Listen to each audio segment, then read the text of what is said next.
Hindi na ako muling lumabas ng kwarto hanggang sa gumabi.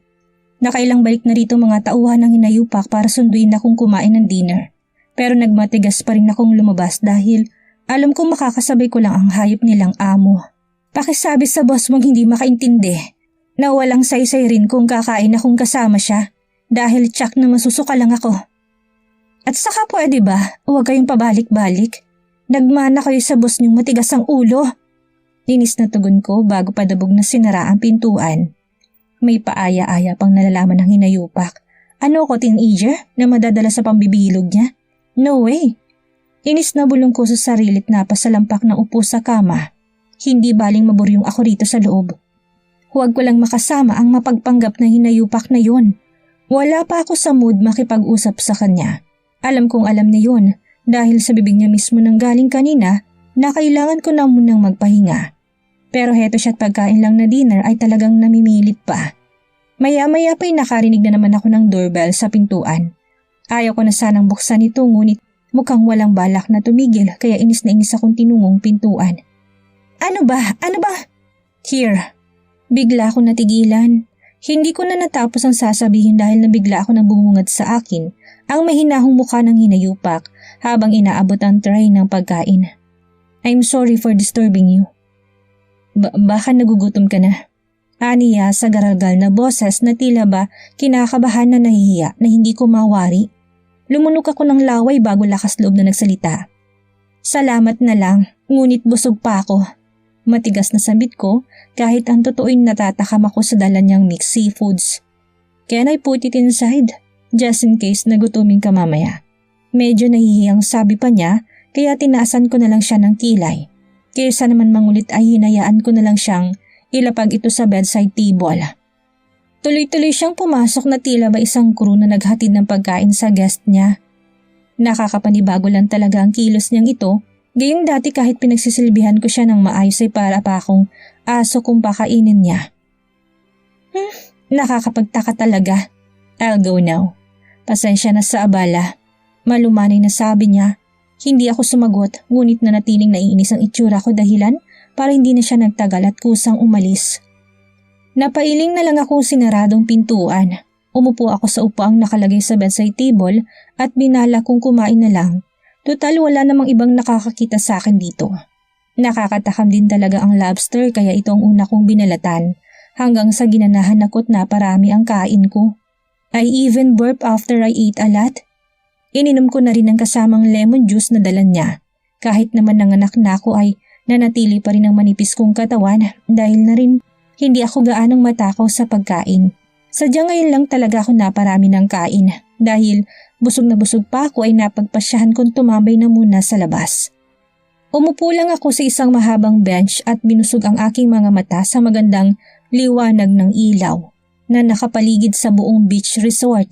Hanggang sa natuon ang mga mata ko sa naglalambing na mag-asawa na masayang naliligo bitbit ang kanilang anak na sa tiyansya ko'y nasa 5 taong gulang pa lang. They look so happy together at kay saya nilang pagmasdan na nagtatawanan pa. Suddenly, bigla ko nakaramdam ng inggit para sa magiging buhay na maibibigay ko kay baby Amadeus. Sa sobrang galit na nararamdaman ko ngayon sa hinayupak, ay alam kong malabo ko siyang mabigyan ng isang masaya at buong pamilya. Matapos maranasan lahat ng kalupitan na yon sa kamay ng hinayupak, hindi ko alam kung kaya ko pang magpatawad. Dahil sa ngayon, puro puot, galit at pagkasuklam ang nararamdaman ko para sa kanya. Kung itinuloy ko marahil ang pagpapakasal kay Zeus ay sigurado akong hindi rin buo ang kasiyahan ko. Lalo pat hindi si Zeus ang tunay na ama ni Amadeus. Pinunasan ko na lang ang namuong maliliit na butil sa aking mga mata at mapait na ngumiti. Naalala ko tuloy ang anak ko. Ngayong gabi pa nga lang ay hindi ko na siya nakakasama pero namimiss ko na siya na sobra. At ang masaklap, wala pa akong cellphone para kumontak sana kina mama. Hindi na kasi ako gumagamit nun magmula nang manirahan kami sa Los Angeles. Kaya naman, upang tanggalin ang lungkot na nararamdaman ay napag-isipan ko na lang na maglibot-libot sa beach. Buti na lang at wala akong bantay ngayon na nakabuntot dito. Napakaganda.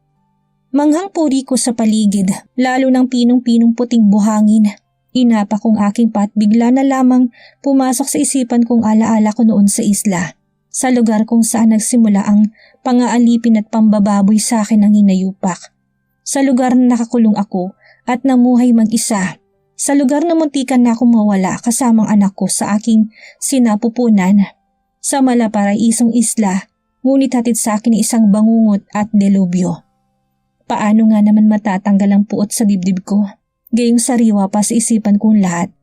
Na malabo kong makalimutan ang bangungot na naranasan kong yun. Hi, are you okay here? Rinig kong isang nag-aalalang boses malapit sa akin kaya napatigil ako sa pag-iyak. Hindi ko na malayo napahikbi na pala ako habang inaalalang mapait kong nakaraan. Nang tumingin ako sa gawin ng lalaki, agad kong napansin ang banyaga nitong itsura. Nakangiti ito habang inaabot sa akin ang hawak niyang panyo. Ngunit bago ko pa man ito naisipang tanggapin ay bigla na lamang may sumigaw. Get away from her, you jerk! At napakabilis ng pangyayari dahil nakita ko na lang na nakabulagta ang banyagang lalaki sa buhanginan. Nasapulang pa nga nito dahilan para pumutok ang labi nito. Halos natulos ako sa kinatatayuan dahil sa pagkagulat. Gustuhin ko mang tulungan ng lalaking nagmagandang loob lang naman ay hindi ko na nagawa dahil sa panginginig ng buong sistema ko. Boss! Mabuti na lang at naawat agad ang hinayupak ng mga tauhan niya kaya nagkaroon ng pagkakataon ng lalaki na umalis. Paika-ika pa itong naglakad sa puang dugo ang nguso. Are you okay? Binastos ka ba ng gagong yun? Nag-aalala ang boses ng hinayupak at talagang nilapitan pa ako. Ngunit masamang tingin lang ang ginanti ko sa kanya. Kaya nang tuluyan siyang makalapit ay hindi na ako nakapagpigil at mabilis na dumampi ang palad ko sa kanyang kanang pisngi. Nagpakawala ako ng isang malakas na sampal na alam kong kinayanig ng buong pagkatao niya. Kung meron mang ditong bastos at gago, yun ay walang iba kung hindi ikaw! Nanginginig na bulyaw ko sa kanya at bilis siyang tinalikuran dahil sa galit ko.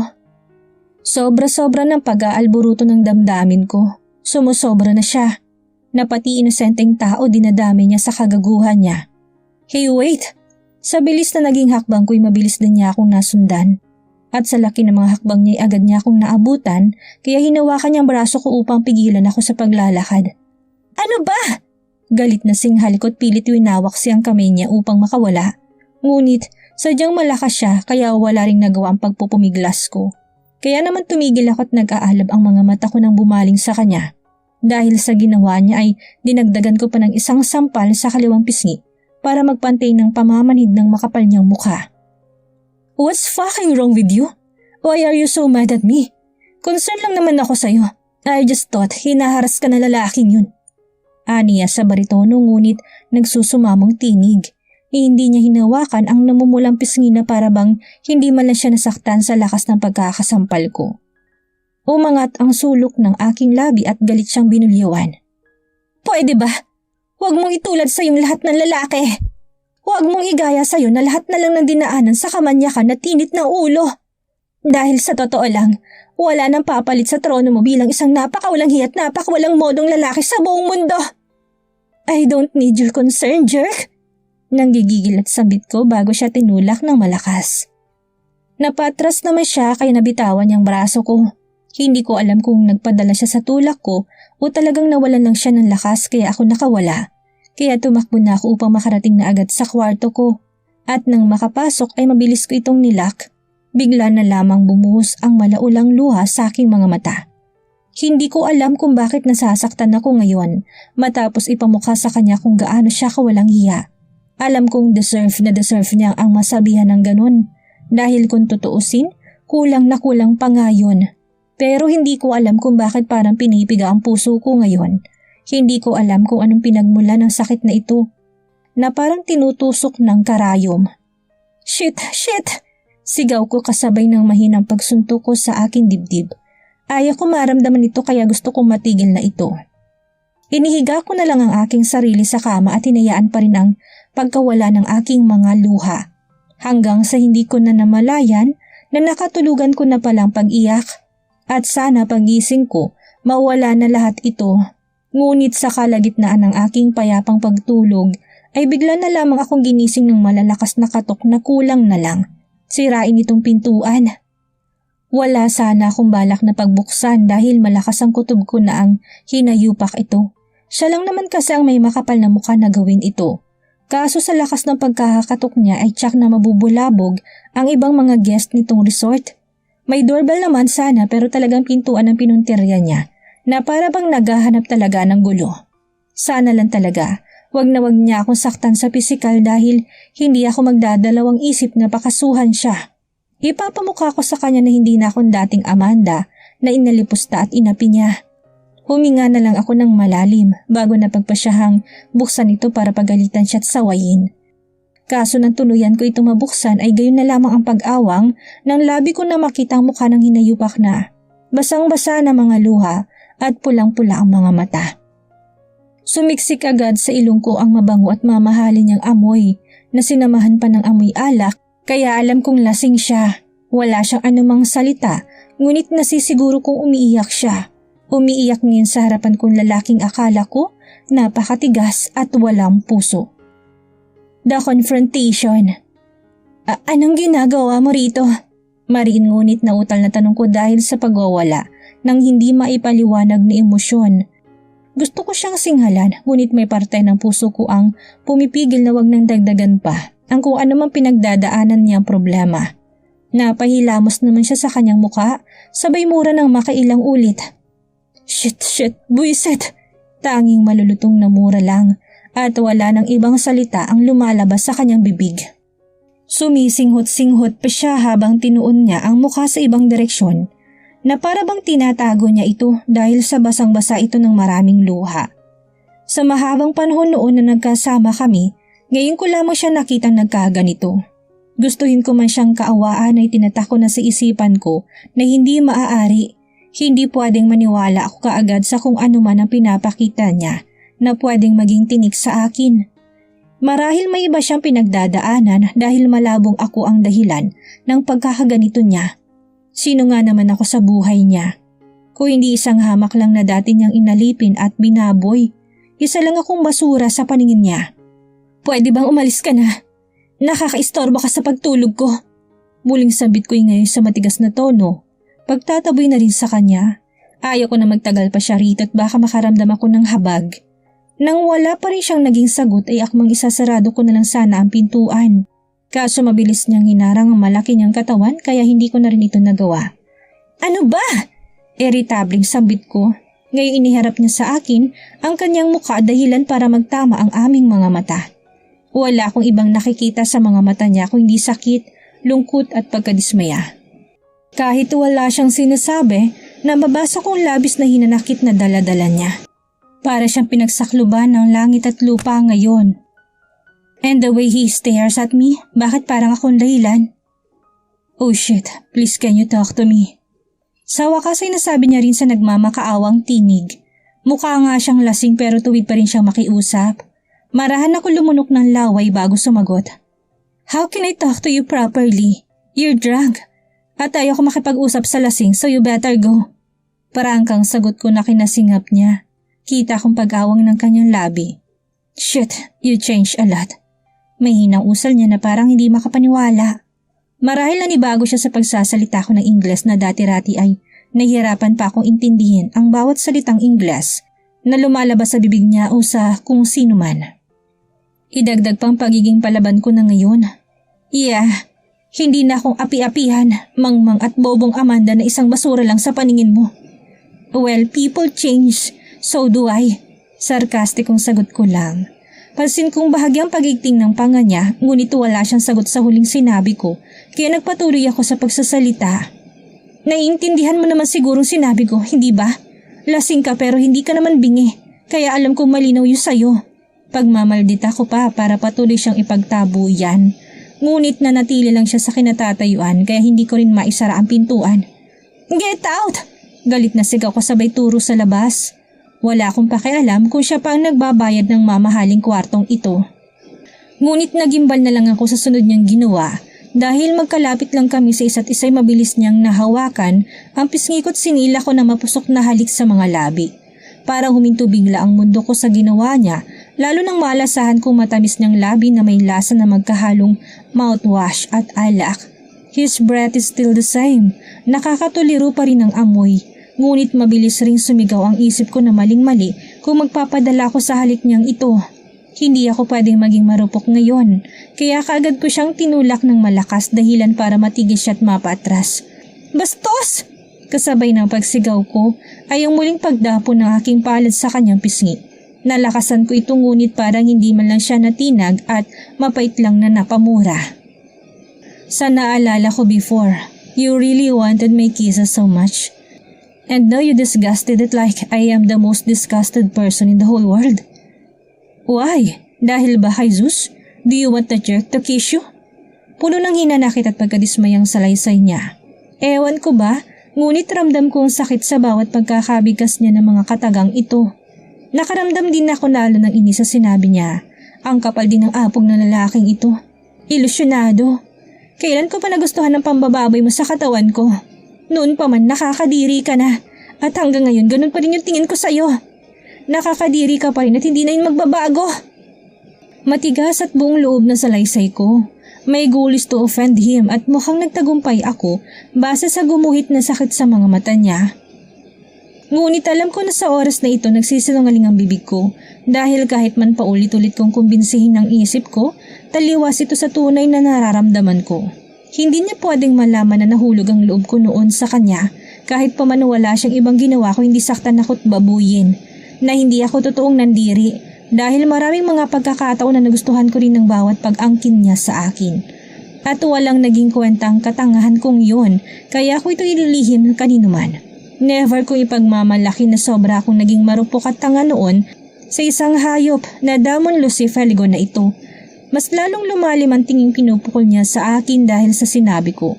Wala man siyang naging sagot ngunit pansin kong muling pagtulo ng kanyang luha sa kabilang pisngi. He's hurting really bad na para bang tinusok siya ng maraming punyal sa dibdib. Base sa mukha niyang puno ng hinagpis. At saka pwede ba? Huwag mong isali si Zeus sa usapan dahil hindi yun kagaya mo. Kung hindi dahil kay Zeus, baka matagal na ako pinagpiyastahan ng uod. Gaya ng laging lumalabas sa bibig mo noon. Baka hindi ko na naisilang ang anak ko. Puno ng puot na dagdag ko pa. Di na pagkakabigas sa huling dalawang salita para ipamukha sa kanya na wala siyang karapatan sa anak ko. Umiigting na ngayon ang panga niya at nakuyom nitong kamao. Kung kanina'y puno ng lungkot at sakit ang makakita sa mga mata niya, ngayon napapalitan ito ng nag-aalab na galit. Traidor ang gagong yun. Hindi ko alam na magagawa ko sa kanya kapag nakita kami. I swear. Matigas na wika niya na para bang hindi sila naging matalik na magkaibigan. Ang sinasabihan mong gago traidor ang siyang nagligtas sa akin. Ang dahilan kung bakit ako buhay ngayon. Matigas din sagot ko. Napailing siya't umangat ang sulok ng kanyang labi. I supposed to rescue that day. Nakaplano ng lahat. But I wouldn't expected na babagyo ng araw din iyon. Inunahan lang ako ng traidor na Zeus na yun because he likes you. Nangialam siya kasi gusto ka niya. He hid you from me. Kayo ng anak ko. Nanggigigil na salaysay ng hinayupak. Puno ng puot at hinagpis. Hindi ko inasahan na marinig kong paliwanag na ito sa kanya. Dapat ba ako matuwa dahil binalak niya raw akong rescue sa araw na yun? Shit no. Dahil tapos na. Nangyari ng lahat. Kahit anong tama ang gawin niya, kasalanan niya pa rin. Nanalugmok ako sa islang yun nang mag-isa na muntikan ko nang ikawala. Well, I should thank him for liking me. Cause it saved me and my son. And for your information, akong kusang nagtago. Sa tingin mo, gugustuhin pa kitang makita pagkatapos ng mga bangungot na nangyari sa buhay ko na ikaw ang may kagagawan? Kahit kailan, hindi ko pinangarap na mag-cross ang landas natin. Mas lalong wala akong balak na ipakilala ka sa anak ko. Hindi niya deserve na magkaroon ng isang hayop na amang kagaya mo. Kinasusuklaman kita. Puno ng galit at puot na salaysay ko na mas lalong ikinapanlo mo ng itsura niya. Saglit siyang natahimik na para bang isang malaking sampal sa kanyang mga sinabi ko. Isang realidad na alam kong hirap na hirap siyang tanggapin. Rinig kong malalim niyang buntong hininga bago siya nagsalita. Hate me all you want and I will accept it wholeheartedly. Kung yan ang makakapagpagaan ng loob mo, tatanggapin ko. But I want you to know na handa akong gawin lahat. May tama ang mga kasuklam-suklam na ginawa ko sa iyo noon. Babawi ako sa iyo at sa anak ko sa anumang paraan. I promised. Panata niya sa nagsusumamong tinig. Hindi ko alam kung nagsasabi siya ng totoo o baka dala lang ito ng kalasingan. Ngunit may parte ng puso ko ang umaasa na sana totoo ito. Na sana tama nga si Amelia. Pero alinman sa dalawang sagot sa naguguluhan kong isip, isa lang ang nais kong mangyari sa ngayon. At yun na hindi ganun kadali ang hinihingi niyang pabor. If he really mean it, then he must bear the consequences. Magkakasubukan muna kami. Amelia's POV. Walang naging problema ang pagpapanggap ko sa loob ng ilang araw. Wala ni isa sa pamamahay na itong nakahalata dahil sobrang maingat ang bawat kilos ko sa paggaya kay Amanda. At kahit sa maikling panahon lang na nakasama ko si Jesus, sa araw-araw ay mas lalo ko siyang hinangaan at minahal dahil talagang napakabuti niya. Yung kabutihan na nakakahawa, kapag nalaman kaya niyang hindi talaga ako si Amanda, ganito pa rin kaya siya kabait? Pakikitunguhan niya pa rin kaya ako ng maayos at ituturing na parang prinsesa? Hindi mapigil ang tanong ng isip ko habang nakatutok ang mga mata sa kanya. Kasalukuyan kaming nasa biyahe ngayon para i-check ang reception area kung saan gaganapin ang kasal namin bukas. Sadyang napakabilis ng panahon at ang mga pangyayari dahil ang pinakahihintay kong araw ay magaganap na nga bukas. Baka matunaw ako sa kakatitig mo niyan. Nakangiting tura ni Zeus na para bang alam na alam niyang kanina ko pa siya tinititigan. Bahagya naman ako napangiti at nahihiyang iniwas ang mga mata. Kapag ganitong kami lang dalawa ay medyo nahihirapan din talaga ako magpanggap. Gusto ko kasi sanang kumilos lang na natural bilang si Amelia dahil doon ako mas komportable. Kaso baka isang maling galaw ko lang ay agad din niya akong pinaghinalaan. Masanay ka na dahil kapag kasal na tayo, walang oras na hindi kita tititigan. Buong pusong sabit ko and I mean it. Sa sobrang pagmamahal ko sa lalaking ito, para bang ayaw ko makaligtaan na sulyapan ng gwapo niyang mukha kahit isang minuto lang. Nahagip agad ng mga mata ko sa rearview mirror ang paglawak ng kanyang ngiti pero nakatuon pa rin ng mga mata sa pagmamaneho. You really know how to make jokes now and I love it, ha? Ani ang medyo pinamulahan pa ng pisngi. Lihim akong napangiwi dahil hindi naman yun biro para sa akin. But then again, dahil hindi naman kasi ganito bumanat si Amanda kaya hinayaan ko na lang kung anong iisipin niya. Anyway, bakit nga pala wala sa listahan ng close friend mo si Kendra?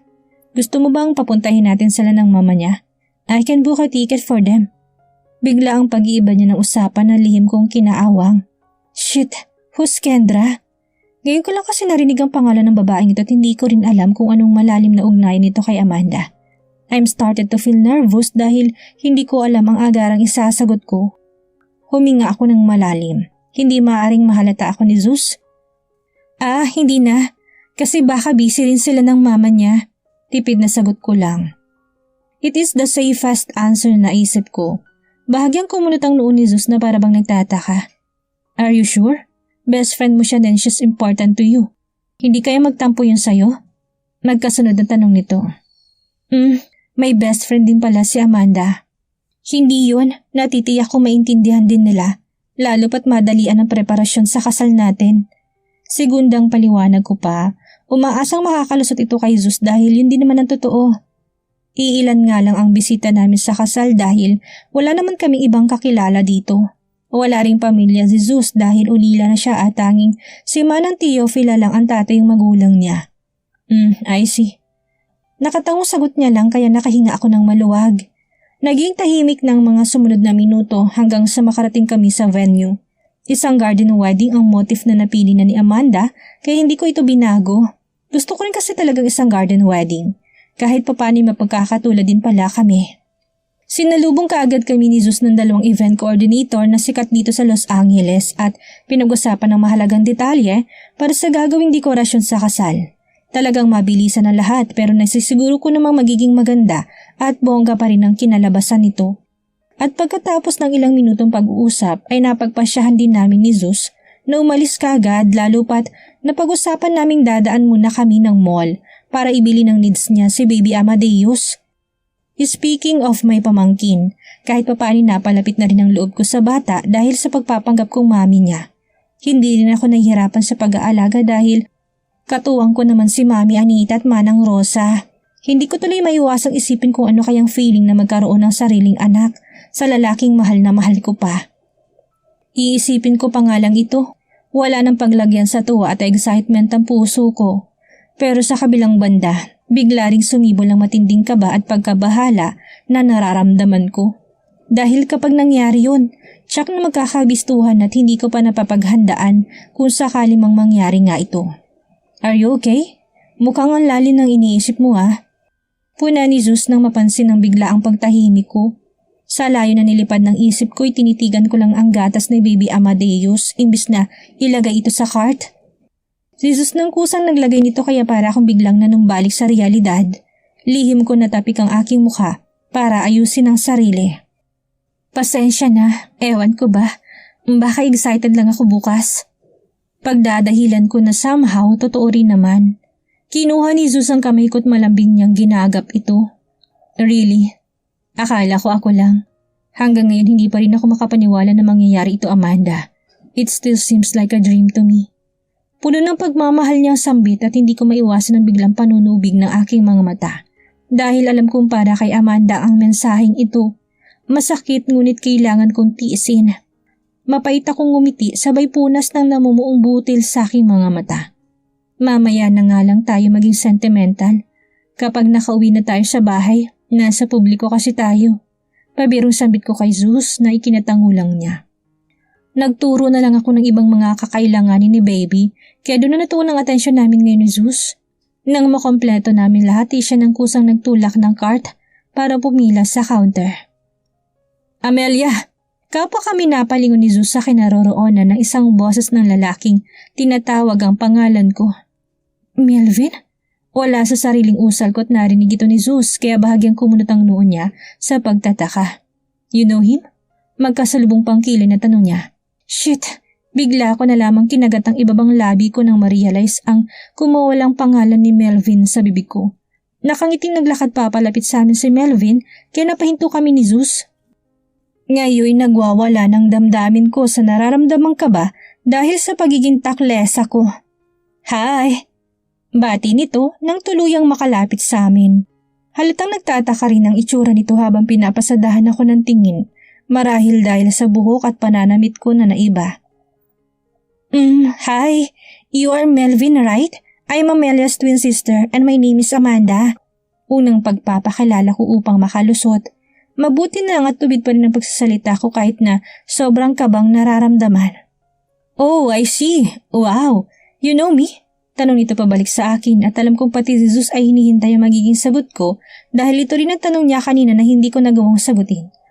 Ah, yeah. I saw you once in the gym when Amelia brought me there. But I guess you didn't saw me. She just told me about your friendship with her. Mabilis na palusot ko. Umaasang maniniwalang dalawang lalaking ito. Napatango naman si Melvin na mukhang kumbinsido. Pinakilala ko rin sa kanya si Zeus bilang fiancé ko kaya nagkamay pang dalawa. I gotta go. Just say my regards to your sister. I haven't seen her for how many days now.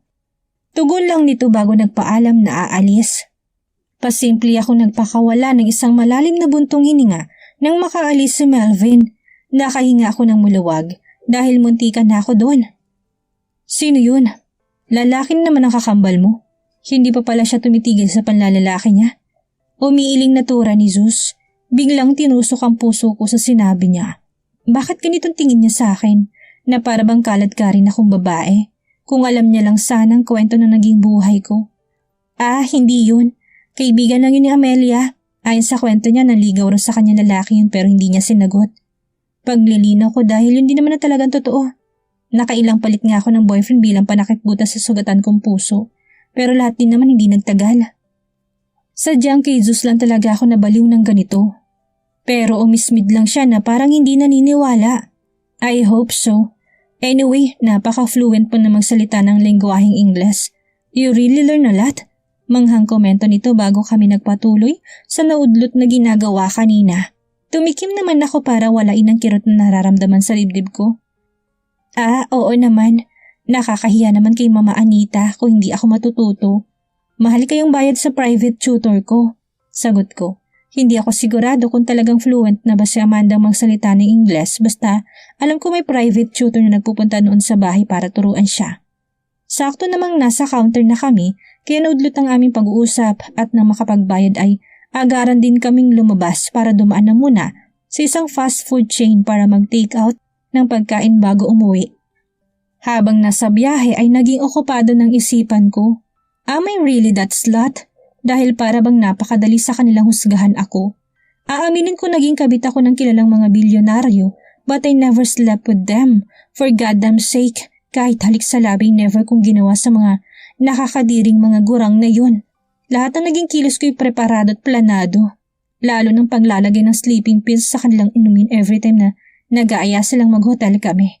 Napakadali lang naman paikutin ng mga gurang na yun. Sasayawan mo lang, aakitin at lalandiin. Tapos painumin mo ng alak na may lamang sleeping pills and then boom, success! The next day magigising na lang sila na hubot-hubad, thinking na talagang may nangyari nga sa amin. That's the setup. And I need to do that for my sick adoptive mother and for my tuition fee dahil nag-aaral ako noon sa kolehiyo. Nabuhay ako sa bubong ng isang practical na babae.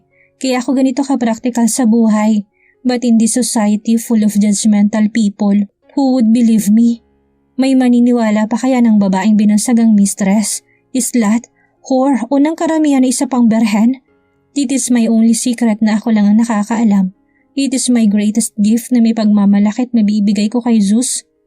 At alam ko na kapag dumating ang araw na yun, malalaman niyang hindi talaga ako si Amanda. Ngunit kahit kinakabahan na hindi ako dapat mabahala dahil kapag nangyari yun, sisiguraduhin ko ng dala-dala ko ng apelyido niya.